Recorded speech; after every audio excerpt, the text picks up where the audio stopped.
Hello friends, आज मैं आपको ऐसा केमिकल बताने जा रही हूँ जो कि होममेड फ्री ऑफ कॉस्ट है। कुछ सड़ाना नहीं है, कुछ इसमें गलाना नहीं है और टोटली ऑर्गेनिक फर्टिलाइज़र बनेगा आपका। पूरी तरह से ये ऑर्गेनिक है, कोई भी केमिकल का इस्तेमाल नहीं होगा। और ये देखिए, इसमें प्याज के ये जो ऊपर के छिलके हैं, सिर्फ इनको लेना है, गीले पार्ट को नहीं लेना। अगर आप गीला पार्ट लेंगे तो फिर ऐसे में जो गीला पार्ट है ये पानी में डालते ही सड़ जाएगा। जी हाँ, आज मैं आपको बताने जा रही हूँ कि प्याज के छिलकों का लिक्विड फर्टिलाइज़र कैसे बनाते हैं। इससे पहले एक मैंने वीडियो बनाई थी कुछ दिन पहले, उसमें सूखा जो प्याज के जो छिलके हैं उसको सुखाकर सूखा फर्टिलाइज़र बनाया था, ड्राई फर्टिलाइज़र। लेकिन अब इसमें आज मैं बता रही हूँ आपको इसके छिलके से लिक्विड फर्टिलाइज़र कैसे बनाते हैं।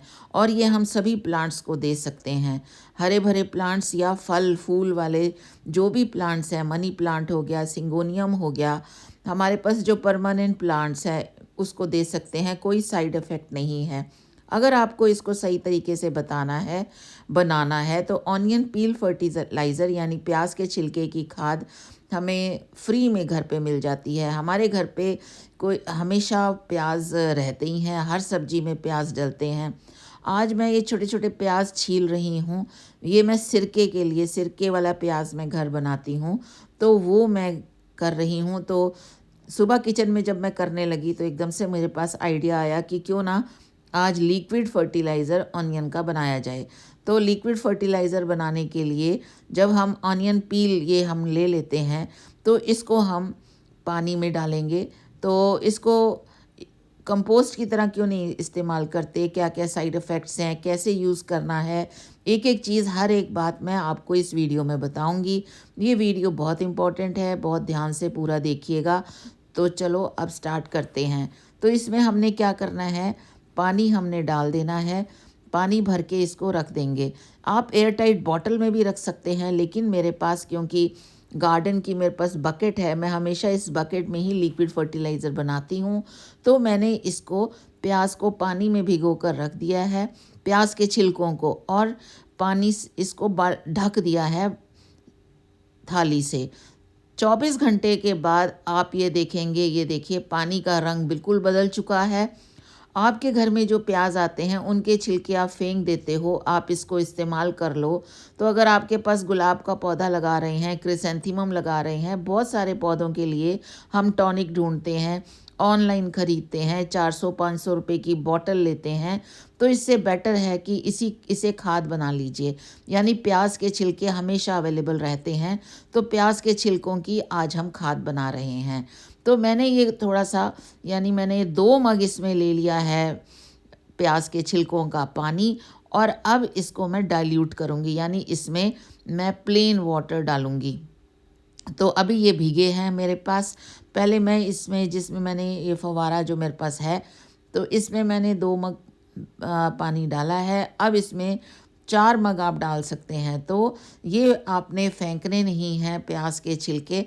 यहाँ मेरे पास पानी है दूसरी साइड, जहाँ ये परमानेंट मेरे पास आता रहता है। आगे जहाँ जगह थी वो परमानेंट नहीं आता, सुबह और शाम ही पानी मेरे पास आता है। तो आप इनके छिलकों को एक बार लिक्विड फर्टिलाइज़र बनाकर किचन वेस्ट कंपोस्ट में भी इसको डाल देंगे। लिक्विड फर्टिलाइज़र एक बार बन जाए आपका, तो बाकी बचे हुए प्याज के छिलकों को, जो अनियन पील हैं, उसको फेंकना नहीं है। इमीडिएट और इंस्टेंट ये टॉनिक बनता है।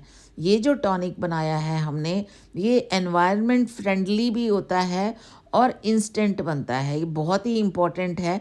अनियन पील पूरे तरीके से ऑर्गेनिक है, कोई इसमें केमिकल का इस्तेमाल नहीं होता है। तो इसको जब हम अपने प्लांट्स में देते हैं तो मिट्टी की जो उर्वरक क्षमता है वह बढ़ती है, मिट्टी उपजाऊ बनती जाती है। और धीरे धीरे एक्चुअली क्या होता है कि सपोज़ हमने सीज़न बदलते हैं और हम दोबारा दूसरे पौधे लगाते हैं। ये मैं क्रिसेंथेमम के पौधों में ये डाल रही हूँ प्याज का टॉनिक। ये कनेर का मेरा पिंक फ्लावर वाला कनेर है, उसमें डाल रही हूँ। तो ऑनियन पील यूज़ करने से आपको जो घर में वो जो मिट्टी है वो रिचार्ज हो जाती है। तो इसमें बार बार हमें मिट्टी बदलनी भी नहीं पड़ेगी। अगर आप मौसम बदलेगा और अगला कोई पौधे लगाएंगे। अब ये देखिए मेरे पास पालक है, तो अगला कोई पौधा लगाएंगे तो उसके कोई साइड इफ़ेक्ट नहीं है और मिट्टी कई बार बदलने की ज़रूरत नहीं होती है। ऑनियन पील में होता क्या है और प्लांट पे क्या फ़र्क पड़ता है? पहली चीज़ ये है, हमारे जितने भी प्लांट्स हैं उनकी न्यूट्रिएंट्स यानी कि एनपीके और माइक्रो न्यूट्रिएंट्स जैसे कि कैल्शियम, जिंक, बोरोन, बहुत सारे मिनरल्स वगैरह चाहिए। ठीक है, तो ये अनियन पील जो है, प्याज के छिलके जिनको हम कहते हैं, इसमें नाइट्रोजन एज सच नहीं होता, लेकिन इसमें पोटेशियम होता है, सल्फ़र होता है, जिसकी वजह से हमारे आँख में आंसू आते हैं। सल्फ़र होता है तो थोड़ा सा फॉस्फोरस भी होता है, थोड़े से माइक्रो न्यूट्रिएंट्स भी होते हैं। तो लगभग बहुत सी ऐसी चीज़ें हैं जो प्लांट्स को चाहिए। सपोज़ करिए आपको कोई पौधा है जिसमें आपका अच्छे से खाद दे रहे हैं, पानी अच्छे से दे रहे हैं, आप सब कुछ दे रहे हैं, लेकिन प्लांट अच्छे से ग्रोथ नहीं कर रहा है। तो इसका बहुत बड़ा बड़ा कारण ये हो सकता है कि आप जो मिट्टी में खाद दे रहे हो वो काव डंग है, चाहे वर्मी कंपोस्ट है, तो वो प्लांट उसको खींच नहीं पा रहा है, मतलब एब्जॉर्ब नहीं कर पा रहा है। लेकिन जो ये प्याज के लिक्विड हम ऑर्गेनिक खाद बना रहे हैं, वो प्लांट जो है एकदम से इसको खींचता है। पत्तियों में फोटोसिंथेसिस और खाना बनाने में ये हेल्प करता है, एनर्जी जनरेट करता है प्लांट्स में। मतलब जो सर्कुलेशन है वो सही से अगर नहीं हो पा रहा है सूखी खाद से, तो ये मिनरल्स का पानी जो है आदान प्रदान सही से नहीं हो पा रहा है। तो अगर ऐसी कोई प्रॉब्लम आती है तो अनियन पील बहुत ही अच्छे से इस प्रॉब्लम को ख़त्म कर देता है। दूसरी चीज़ ये है कि इसमें जो सल्फ़र होता है वो फोटोसिंथेसिस में ओवरऑल हेल्प करता है। अगर आप कुछ ऐसे प्लांट्स हैं जैसे कि मनी प्लांट है, या सिंगोनियम है, या चाइना पाम है, या क्रोटन है, कैलेंडियम है, मॉन्स्टेरा है, तो वो अपनी पत्तियों के लिए जाने जाते हैं। तो इन पत्तियों में अगर इन पौधों की पत्तियों में शाइनिंग लानी है तो आप इनकी लीव्स को इससे स्प्रे भी कर सकते हैं। ये मैं अभी क्रिसैंथेमम का जो है ये बहुत ज़्यादा बुशी हो गए हैं, तो मैं डंडियाँ लगाकर इसको, मैंने सोचा कि पहले मैं बांध लूँ, तो मैं इसको बांधने का काम कर रही हूँ कि क्रिसैंथेमम की जो छोटे छोटे मेरे जो कटिंग थी अब काफ़ी बड़ी हो चुकी है, तो इसको मैं साथ साथ लकड़ी का सहारा देकर छोटी छोटी डंडियाँ लगाई हैं और छोटी छोटी डंडियों का सहारा देकर मैं इसको बांध रही हूँ।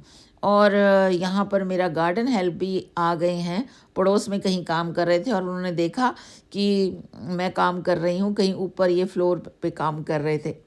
तो जब मैं घर नहीं होती तब मैं इनकी ड्यूटी लगा जाती हूँ। तो ये आज आ गए हैं और मैं उन्हीं से ही बात करने लगी। तो मैं उनको कह रही थी कि आगे मत आना कि मैंने यहाँ पर अपना फ़ोन रखा हुआ है और वो मेरी वीडियो बन रही है। तो इस तरह से फ्रेंड्स, जो पल्प है उसको आपने, प्याज के जो पल्प हैं उसको नहीं यूज़ करना है, क्योंकि ये सड़ना शुरू हो जाता है और सड़ेगा तो इसमें फंगस लग सकती है। तीसरी चीज़, अगर आपको इसको स्टोर करना चाहते हैं, प्याज के जो लिक्विड फर्टिलाइज़र है, तो आप इसको बड़ी अच्छी तरह स्टोर भी कर सकते हैं। बॉटल में भर के रख लीजिए, लेकिन धूप में नहीं रखना है, शेडी एरिया में रखना है, ठंडक में रखना है। और अगर ये चीज़ जब हम अनियन का फर्टिलाइज़र बनाते हैं तो इसमें क्या होता है कि हमें पल्प को दोबारा, मैं बार बार कह रही हूँ कि यूज़ नहीं करना, क्योंकि इससे पानी भी ख़राब हो जाएगा। हमें सिर्फ छिलकों को ही उपयोग करना है, छिलके निकाल के करने हैं। तो ये गार्डन हेल्प मेरे से पूछ रहे हैं आप क्या कर रहे हो, तो मैंने उनको ये बताया कि मैं ऐसे खाद बनाती हूँ। तो उनको ये बड़ा आश्चर्य हो रहा है कि ये खाद मैं ऐसे कैसे बना रही हूँ। तो मैं उनको ये बताती भी जा रही हूँ साथ साथ कि तुम जहाँ भी काम करते हो तो वहाँ पर प्याज के छिलकों की खाद इस तरह से आप बना सकते हैं। तो फ्रेंड्स, यही है कि जब हम ये खाद बनाएंगे तो हमारा पौधा बहुत ही नॉरिशमेंट पाएगा और बहुत ही हेल्दी हो जाएगा। साथ में मिट्टी की उर्वरक शक्ति खूब अच्छी इसमें बढ़ जाएगी। तो अब इस तरीके से मैं अब यहाँ पर देखिए, ये पेंजी है, ये थोड़ा खुली खुली लगाई थी, लेकिन ये भर जाएगी। जब भरेगी तो ये जगह हमारे पास दिखाई नहीं देगी। तो ये फूलों के लिए तो अच्छा है ही है, लेकिन ये हमारे फलों का पौधा है, कोई अगर सब्जी के पौधे हैं उनके लिए भी ये बहुत ही बढ़िया लिक्विड फर्टिलाइज़र बनता है। और आप गुलाब के पौधों में इसको डालें तो आपको भरपूर गुलाब प्राप्त होंगे, यानी फूलों फूलों को बहुत ही अच्छा तरोताज़ा रखते हैं। तो ये देखिए मैंने अभी पेंजी में भी किया है और इसके अलावा मैंने पिटूनिया में लगाए हैं, गज़ेनिया लगाए हैं, कैलेंडुला लगाए हैं और अगर आपका फ्रूटिंग का कोई है तो आप उसमें भी लगा सकते हैं। तो फ्रेंड्स, आपको मेरी वीडियो अगर अच्छी लगी हो तो प्लीज़ हाइप ज़रूर करना और लाइक, शेयर एंड सब्सक्राइब करना तो बनता ही है। और इसके साथ साथ जो न्यू हैं वो मेरे चैनल को सब्सक्राइब करें। और ये देखिए ये स्प्रे की तरह भी यूज़ हो सकता है। तो ये मैंने गार्डन हेल्प की ड्यूटी लगाई कि करिए ऐसे, और हर घर में आप ये